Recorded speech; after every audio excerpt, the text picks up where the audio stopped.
ne sais pas le jour où je verrai mon roi, mais je sais qu'il le veut dans sa sainte demeure.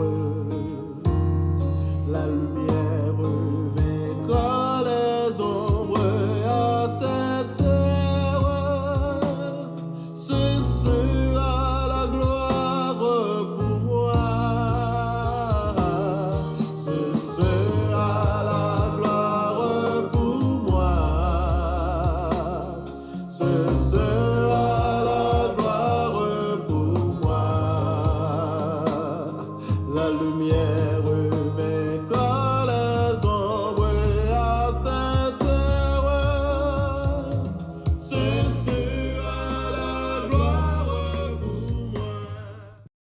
Bien-aimés de Dieu, quel privilège d'être appelé enfant de Dieu. Inspirés par cette vérité, nous vous saluons en vous invitant à demeurer en Christ Jésus. Que la semence divine en nous porte toujours plus de fruits de justice et que notre vie témoigne de la puissance de celui qui nous a appelés et libérés du péché. Amen.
Chers frères et sœurs en Christ, nous avons la joie de vous inviter à la deuxième soirée spirituelle en ligne sur Zoom. La première rencontre s'est déroulée hier, jeudi 29 mai 2025, et nous continuons ce soir, vendredi 30 mai, pour conclure demain, samedi 31 mai 2025. Le thème qui nous guide est les épreuves de la vie, un chemin de foi, inspiré par le livre de Paul aux Romains, chapitre 5, les versets 3 et 4, et 2 Corinthiens, chapitre 1, versets 3 à 7. Cette rencontre, frères et sœurs, débute à 20h30, heure de Bruxelles ou de Paris, ce qui correspond à 18h30 GMT, heure de Lomé ou d'Abidjan, ou bien 19h30, heure de Cotonou ou de Yaoundé. Nous vous encourageons vivement à nous rejoindre pour les 2 dernières soirées. Le lien Zoom vous a été communiqué et reste le même pour toutes les sessions. Nous espérons vous retrouver nombreux pour ce moment fort de foi et de communion. Bien-aimés, fraternellement en Christ.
chers rachetés de Dieu, la première lettre de Jean, dans son chapitre 3, les 10 premiers versets, est un passage d'une richesse extraordinaire qui nous invite à une profonde introspection sur notre identité en Christ et les implications pratiques de cette vérité.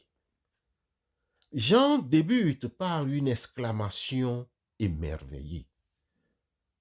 Voyez quel amour le Père nous a témoigné pour que nous soyons appelés enfants de Dieu. Verset 1.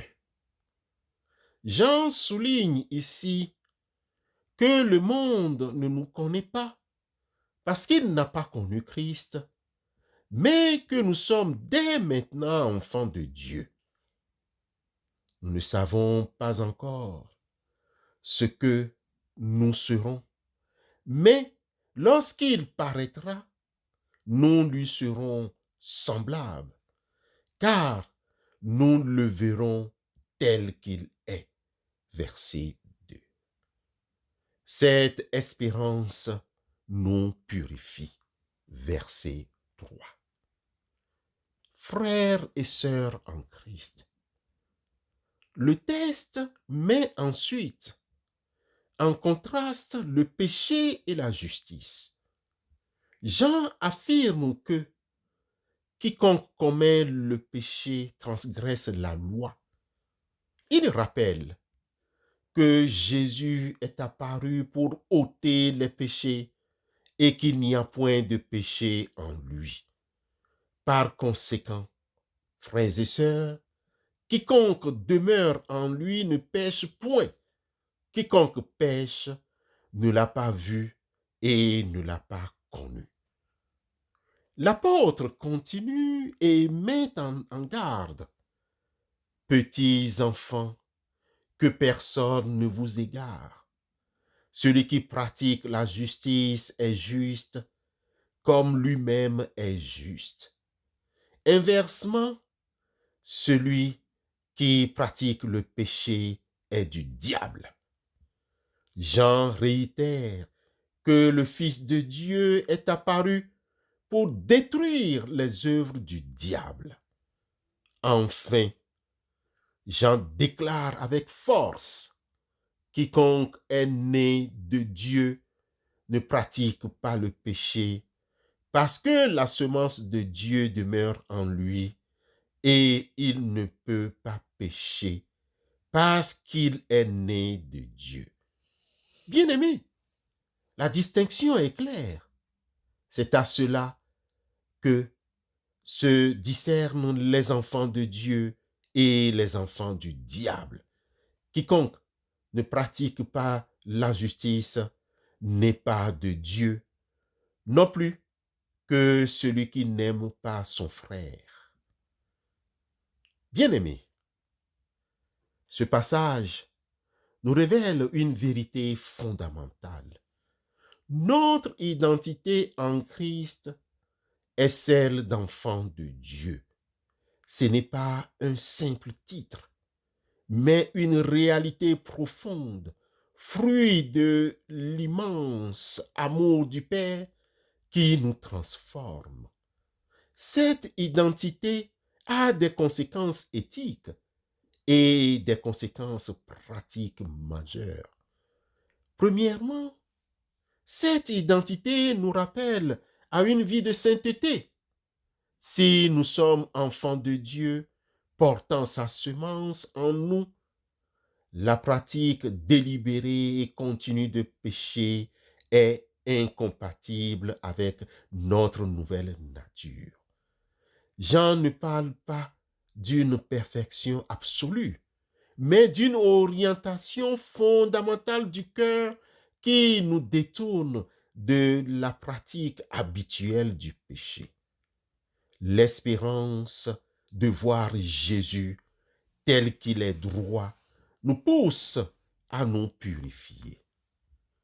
Deuxièmement, chers frères et sœurs, cette identité comme chrétiens nous invite à une distinction claire entre le bien et le mal. Pour Jean, il n'y a pas de zone grise. La justice et le péché sont des marqueurs distincts de notre appartenance. Pratiquer la justice, c'est refléter le caractère de Dieu. Pratiquer le péché, c'est s'aligner avec le diable. Jésus est venu nous libérer de cette emprise. Enfin, frères et sœurs, notre identité d'enfant de Dieu nous conduit naturellement à l'amour fraternel. La pratique de la justice et l'amour sont les marques distinctives de ceux qui sont nés de nouveau.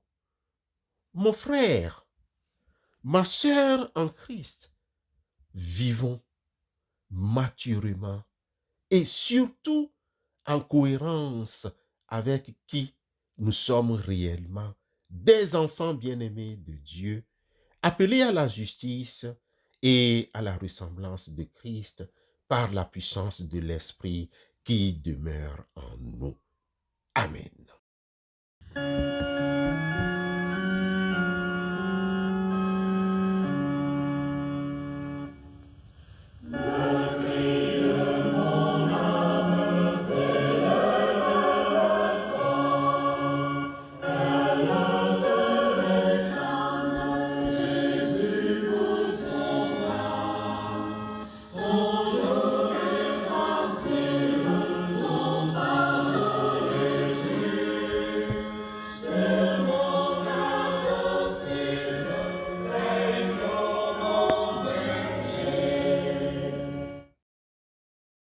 Prions Dieu. Père éternel, Dieu de Jacob est pour nous une autre retraite. En prenant appui sur ce psaume 46, verset 7, nous nous approchons de toi pour te dire merci pour ton amour incommensurable, pour ce don merveilleux d'être appelé enfant de Dieu. Nous sommes émerveillés par ta grâce qui nous a adoptés et nous a donné cette identité précieuse en Christ Jésus. Merci pour ta patience, ta fidélité et toutes les bénédictions que tu déverses chaque jour dans nos vies. Nous te prions humblement maintenant, Père Tout-Puissant, envoie ton Saint-Esprit sur nous, que ton Esprit nous révèle de plus en plus profondément notre filiation divine et nous donne la force de vivre pleinement comme de vrais enfants, reflétant ta justice et ton amour dans le monde. Que nous soyons purifiés et sanctifiés par la présence de ton Saint-Esprit en nous. Nous te supplions, Seigneur, pour l'harmonie, que ton esprit de paix, d'unité règne dans nos familles afin que l'amour et le respect mutuel y abondent. Que nos églises soient des lieux de communion fraternelle, de vérité et de croissance spirituelle où chaque membre trouve sa place et contribue au bien commun. Dans nos lieux de travail, permets que nous soyons des témoins de ta lumière, agissant avec intégrité, diligence et compassion. Nous portons devant toi tous ceux qui sont dans la détresse. Bénis ceux qui sont à la recherche d'un logement.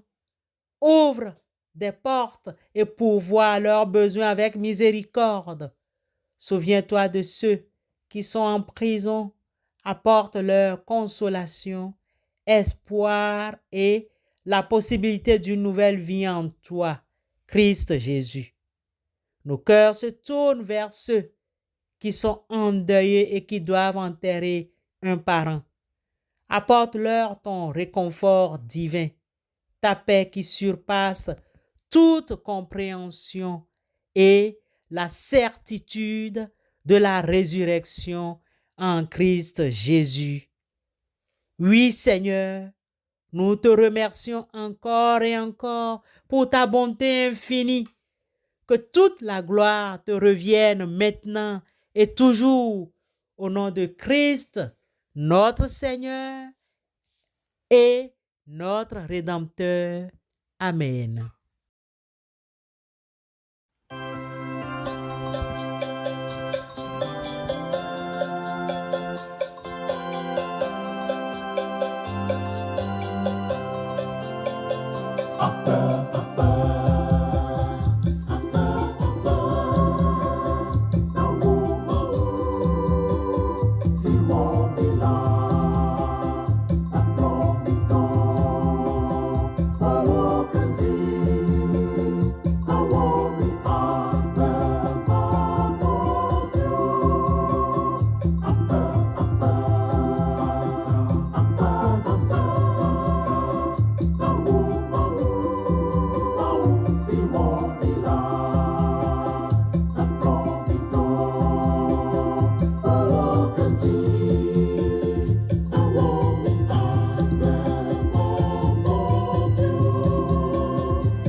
Alors que nous quittons ce temps de partage, bien-aimés frères et sœurs, que l'amour de Dieu soit véritablement parfait en nous, nous poussant à garder ses commandements et à marcher comme il a marché. Et si l'un de vous a péché, souvenez-vous que vous avez un avocat auprès du Père, Jésus-Christ le juste. Allez dans la paix de Christ, fort en lui et vainqueur du malin. Amen.